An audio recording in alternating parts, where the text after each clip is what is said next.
This book was responsible for keeping me awake way past midnight on Wednesday, but it was a great book. I loved it, I smashed it, and it left me mentally wasted, but in a good way.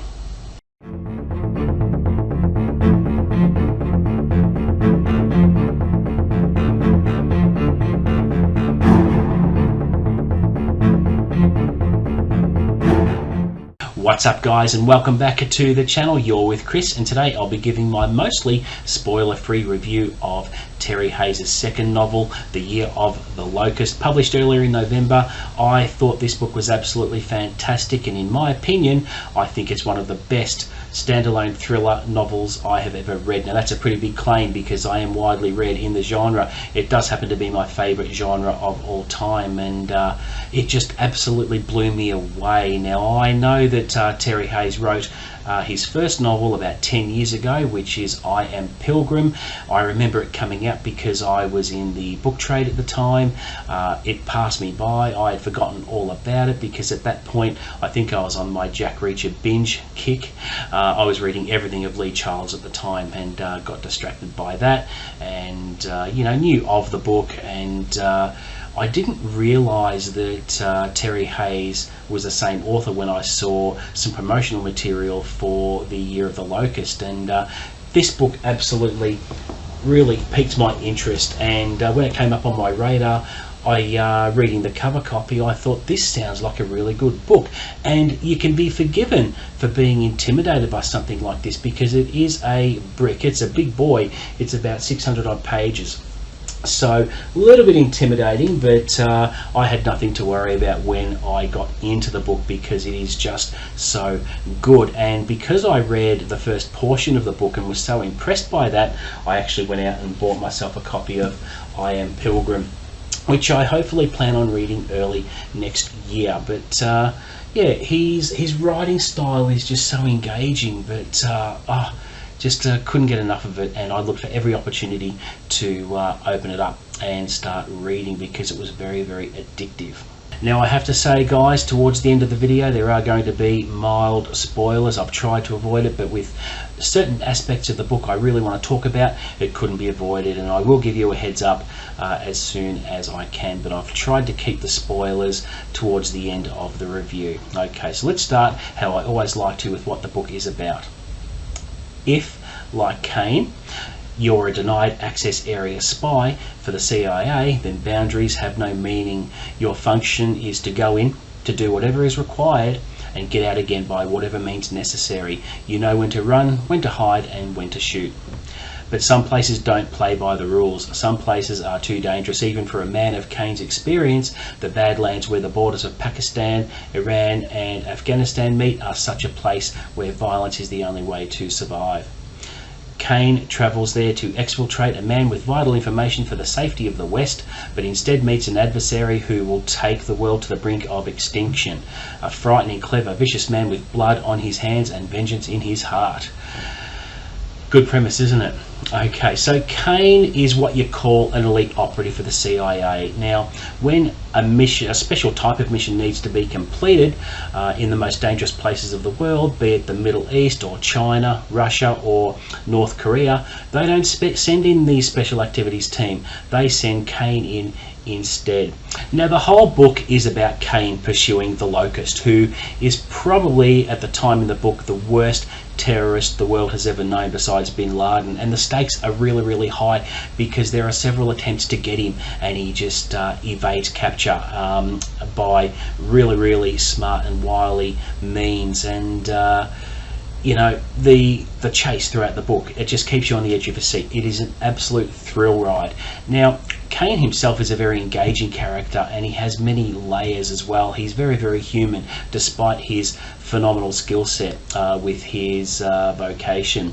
He has vulnerabilities and fears just like everyone else, and I think the character was very authentically written and just a brilliant character to read about. And combined with Terry Hayes' writing style, I was happy to spend a lot of time with the character and journeying back in time with him with flashbacks and things like that, which was very interesting in terms of his backstory. I really like the relationship that Kane had with his superiors at the CIA. I've read quite a few books where the CIA keep their agents at arm's length and don't really have much to do with them, and would, at the drop of a hat, disavow them if anything went wrong behind enemy lines. But this one's a little bit different because there's a sense of a family unit among Kane and the director of the CIA and the assistant director and a few other key staff members, as well as whole teams of analysts and mission planners that have Kane's back. So I thought that camaraderie of the CIA was very, very good to read about, and very comforting as well, and how Kane sees Falcon, that's the nickname or call sign of the CIA director, sees him as a father figure, and they have a very, very good working and personal relationship. Now, the flashbacks about Kane's life were done very well, and very subtle as well, so you don't get too much back information, but you get enough at various intervals throughout the book, which makes things very, very interesting to read about Kane's life and his relationship with Becca, his living partner. The emotion that's captured between the dynamic between the two characters is fantastic, and there are emotional stakes here in this book, as well as trying to get this Locust. Okay, now I really liked how there was a nice little subplot. There was a couple of scenes at the start of the book.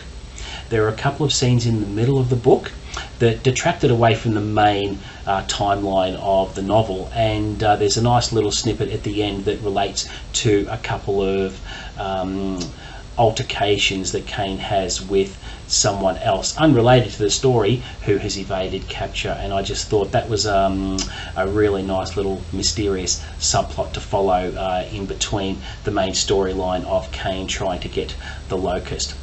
Now, the tech that's used in the book is fantastic. There's an AK-47 rifle that when you look through the sight, it's actually a GPS map planner and computer, which is fantastic, and there is cutting edge satellite technology where, looking down on the Earth, the satellite can actually see the side of someone's face if they're in a car. And there's also a gun that gets smuggled into a certain facility, which is hidden in Kane's backpack in plain sight. So the technology that was featured in the novel was great. Now, coming to a few spoilers here. Now, the book is a sweeping epic divided into 4 parts. I think Terry Hayes did something very, very risky with part 4, because all through the book until you get to part 4, it is a spy thriller novel. But then he makes the decision to certain aspects of the novel and certain events make the novel into the rest of the novel into a sci-fi book, which is really, really risky. And after reading the book and having a look at people's reactions on Goodreads and things like that, it was a little bit of a risk, because a lot of people DNF the book. They put it down, didn't want to read it anymore, because all the way through the book is a spy thriller, and then it flips around 180 degrees and becomes sci-fi. But there's a very good reason it became sci-fi, because of the nature of the threat and the weapon that the Locust is planning to unleash upon the world. And people thought, oh look, I thought it was a spy thriller, why are you flipping it around and making it a sci-fi? But what people don't realise, I think people shouldn't throw it down and not finish. I think people need to finish it, because you need to trust Terry with this. I read about Terry at a conference, and a fan came up to him and he said something about the book, and then Terry says, just fucking trust me, okay? And I was already enjoying the book, and even though the switch to sci-fi shocked me a little bit, and I thought, well, what's going on here? It was a very good decision, because it's where Kane actually goes. There's a prototype submarine that has cloaking technology, and he accidentally gets displaced forward in time when the Locust has actually changed into this mutated thing and has started destroying the world. And it's a dystopian society that Kane finds himself in. And I think it was a good way to do things, even though it was shocking, because there are emotional moments that Kane has with certain characters. And what people don't realise, when they didn't finish the book because they cracked the shits and and thought, I'm not reading a sci-fi book, this was meant to be a spy thriller, there's not a lot of time spent in that timeline. So there, the last few 100 pages or 200 pages of the book are spent back in the present. So people just have to trust him, like I did. And I thought, you know, even though it was a very risky decision, I thought it worked well for the book, and I'm probably a minority that think that. Okay, so I gave Terry the benefit of the doubt there. So look, overall, I've got nothing negative to say about this book, although I was a little bit shocked when it switched to a heavy sci-fi element. But look, it was a long book, make no mistake, it is a big commitment, but because the writing was so strong and professional and engaging, I just ripped through it. It was nail-biting. Those crucial ingredients that make up a great read will rank pretty high in my top 10 books for the year. So yeah, it's going to be a very, very tough job to sort the wheat from the chaff this year. So there you go, guys. Thank you very much for watching. Please don't forget to like and subscribe. If you've read the book, let me know. I would love to compare notes, because there has been a fair bit of controversy about that last part of the book. And yeah, as always, leave some feedback. But until the next video, guys, happy reading.